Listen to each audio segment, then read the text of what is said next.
Hidup tidak berjalan di ruang yang tenang. Cepat atau lambat, kita semua akan berhadapan dengan konflik, perbedaan, ketegangan, kesalahpahaman, luka. Dan di dalam situasi seperti itu, respons manusia biasanya terbagi dua, menyerang atau menghindar.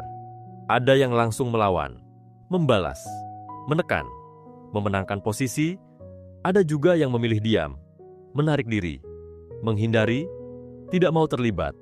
Keduanya terlihat berbeda, tapi seringkali keduanya lahir dari hal yang sama, ketidakmampuan menghadapi konflik dengan benar. Dan disitulah pernyataan ini masuk. Berbahagialah orang yang membawa damai, karena mereka akan disebut anak-anak Allah. Ini bukan tentang hidup tanpa konflik.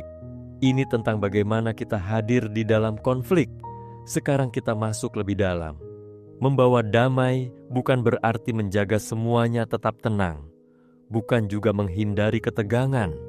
Karena damai yang hanya dijaga di permukaan bukan damai yang nyata. Ia rapuh.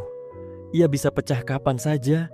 Maka yang dimaksud di sini bukan sekadar tidak ada masalah, tapi sesuatu yang lebih dalam. Damai yang dibawa bukan damai yang dibuat-buat. Ini adalah damai yang lahir dari pusat yang sudah ditata.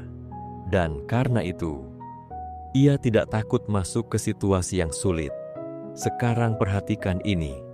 Orang yang membawa damai tidak lari dari konflik. Ia juga tidak memperkeruh. Ia masuk dengan cara yang berbeda. Ia tidak datang untuk menang. Ia tidak datang untuk membuktikan diri. Ia datang untuk memulihkan arah. Dan itu membutuhkan sesuatu yang tidak ringan. Karena lebih mudah untuk memihak daripada berdiri di tengah dengan jujur. Lebih mudah untuk membalas daripada menahan diri.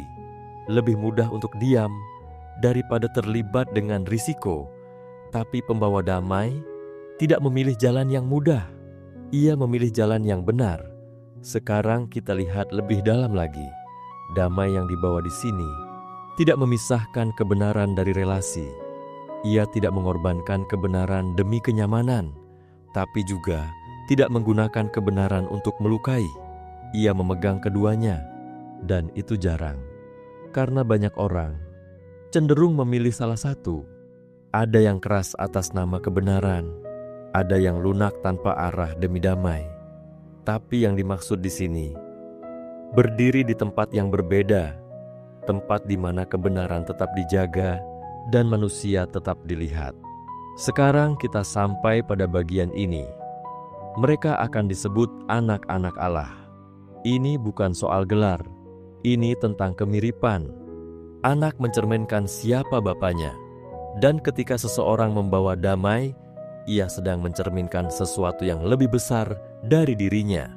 Bukan karena ia sempurna, tapi karena ia berjalan dalam arah yang sama. Sekarang kita kembali ke diri kita. Ketika kita berada di dalam konflik, apa yang muncul lebih dulu? Dorongan untuk menang, keinginan untuk membela diri, atau keinginan untuk memulihkan? Karena disitulah arah kita terlihat. Bukan saat semuanya mudah, tapi saat semuanya tegang. Dan di titik ini, kita mulai melihat bahwa perjalanan ini tidak berhenti di dalam. Ia masuk ke dunia nyata, ke relasi, ke konflik, ke situasi yang tidak ideal.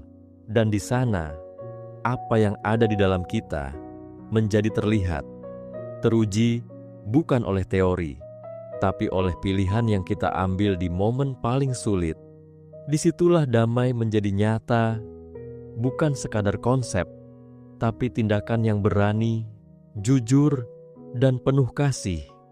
Bahkan ketika hati kita sendiri sedang terluka,